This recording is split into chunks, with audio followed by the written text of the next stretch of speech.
Welcome back to another Spirit Island video. In this video, we're going to be talking about some Dahan events that you should always consider. Starting off at number one, we have, well, you probably guessed it, cultural assimilation. Now, this says that on each board and a land with exactly one Dahan that has or is adjacent to a city, replace that Dahan with a town. So looking at our board here, we have a city here on F2, and we have a lone Dahan on F5 as well as F3. So this event, if this card gets flipped, it's going to turn this Dahan or this Dahan into a town. Now, the way we can plan for or play around this cultural assimilation is by pairing up our Dahan. And you'll notice that um, in my games and my playthrough videos, I like to group them up as best as I can. Now, board F is a little bit of a challenge because you have this lone guy, this lone ranger on F3 and the lone ranger on F5. So you'd probably, well, how I would approach it is F5, I'd push that Dahan over here to maybe F4, and then I'd move that Dahan over here to F3 to pair them up such that they're on the coast here. Now, of course, not all spirits can do that can do that easily. And if this is the first event, I mean, you just get screwed anyway. But at least you should attempt to make that to pair them up. Like Keeper, for instance, I'll be placing my presence here on F5. I'm going to push this Dahan to F2, and my plan is next turn I'm going to be placing presence into my F2, such that I can push this Dahan into F3, and I can pair it up before this cultural assimilation event comes up.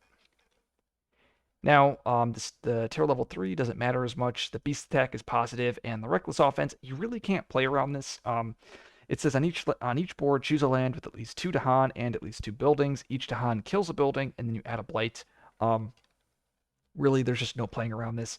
A lot of times, you're going to have a land that has an explorer, town, and city, and you might have like, oh, not towns there. You might have a couple of Dahan that are going to counterattack, ravage, and kill those buildings. You even will have this defended. Let's say you defended it with Nature's Resilience. You have a nice defense 6 there, and this card's going to pop up, and well, it's going to clear the land for you, and you're going to get that blight anyway. Um, I've actually one of the few losses that I have on this channel was because of this line of text here. Okay, looking at the next event here, we have Life's Balance Tilt, and I'm not really talking about the top part. I'm talking about this Dahan part down here, and it's called 1,000 Small Struggles, and that says that on each board with 4 or more buildings and 4 or fewer Dahan, add a blight to a land without Dahan. Essentially, what this is doing is it's making sure that you're keeping your Dahan alive on your board and that you're keeping your board healthy with the number of Dahan. Now, some players, they don't like this just because it defeats the co-op synergy of maybe I'm a spirit like Volcano, right? Where I'm killing Dahan or Dahan are perishing by my abilities, and maybe we're playing with a spirit like Thunderspeaker, and Thunderspeaker will come over to my board, take all of the Dahan, and then we don't have to worry about killing the Dahan with Volcano. And then this card punishes those players that are doing that combo, that synergy between the two spirits. So some players don't like this part, this line of text. Now I do. I like this because it forces players like Volcano or spirits that actively hurt Dahan to try to save them, and it complicates the puzzle a little bit more. So what this is doing is you want to have at least, actually I think you want 5 Dahan, right? Yeah, so you want to have more than 4 Dahan on your board. So you're allowed to have 1 Dahan die, but do not lose a second Dahan. And when you're playing, there's 2 of these cards in the deck. You have one on Remnants and you have one on Life's Balance Tilt. So you should always be considering this card and considering the number of Dahan that you have on your board.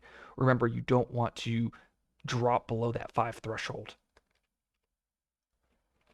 Looking at the next event, now this is going to be one of the more positive events. We have new species spread, but really we're looking at this bottom part here, offerings of pattern and dance. And it says each spirit with at least 2 Dahan among all of their lands gain 1 energy. Now this is something you can play around, and you're going to see when I make presence placement decisions in my games, I'll try to get in lands where I can maximize the number of Dahan, and this is the reward if you are in a land with, well, 2 lands spread out among your lands, and that's you get to gain that energy. And that 1 energy can be massive in allowing you to flex majors or play more 1-cost miners. So making the decision to spread out your presence to access more Dahan lands could reward you with extra energy down the road. Now I have a couple other events up here as honorable mentions. This is another copy of Pattern and Dance, so there's two of them in the deck. Over here we have actually a third one. So there's actually three Pattern and Dance in the deck. So there's three of them. And then we have Clever Cooperation. This is each spirit may push one of their presence from a land with Dahan, 2 damage in the land, push 2. I have this event paired up over here because it's tracking presence in a land with Dahan. And this is going to allow you to push a presence in a land with Dahan to any land, and you get to do 2 damage. And this is something to kind of plan around when placing your presence. It's not like let me rephrase. It's not like I'm saying, or I'm planning, okay, I'm going to place a presence in my my F6, hoping I get this card such that I can push it and do damage. I'm not really planning around that so much as this is reward that you can get for placing your presence in Dahan lands. And the final event here is Tend the Land. This is on each board, remove a blight from a land with 2 Dahan. Once again, tracking lands with 2 Dahan. And basically what you want to have happen is you want 2 of Dahan in a blighted land. You don't need presence there. If this is the case, that blight gets healed. Now this is not really, I don't really play around this one as much as I play around Pattern and Dance and some of the other ones down here. But this is just something to think about. If you have random Dahan movement, throwing them in a blighted land, possibly to get that blight healed, is something you can do. Looking at the next card here, we have Tell the Old Stories. Once again, this is another tracking each spirit with at least 2 Dahan among its lands. They get to either reclaim 1 power card. That means a power card that is in your discard may go to your hand, or, this is very, very interesting, they may reclaim or regains a unique power it previously forgot. And I really love this because this is one of the ways that spirits can get cards that they've forgotten earlier in the game. Now it says unique power. This is also really cool because now when I'm gaining a major, I can choose to forget a unique, or I can choose to forget a previous minor. Now one of the benefits of forgetting a unique is this event here can pop up and I can possibly regain that unique if I have the Dahan and or if I have presence in a land with Dahan. And it's funny, I actually play around this. This is something where I'll be like, okay, I might not play Towering Wrath much. Let's forget it for maybe a major or for one of the forget events, and then 1 or 2 turns later, I get rewarded immediately from Tell the Old Stories, getting that card back. And just another event that's tracking lands with 2 Dahan. Let's look at the next event here. We have Offerings of Story and Season. It says each spirit with at least 3 Dahan among all of its lands gains energy and may reclaim a card. So the threshold of Dahan is increased by 1. You're still gaining that energy, but now you get to reclaim a card and discard. And this is something that I'm also trying to play around. I want to be able to access lands with 3 Dahan if possible. And of course, it's not a single land with 3 Dahan. It's spread out among your lands. And finally, we have Spirit Speakers Solve Riddles of Power.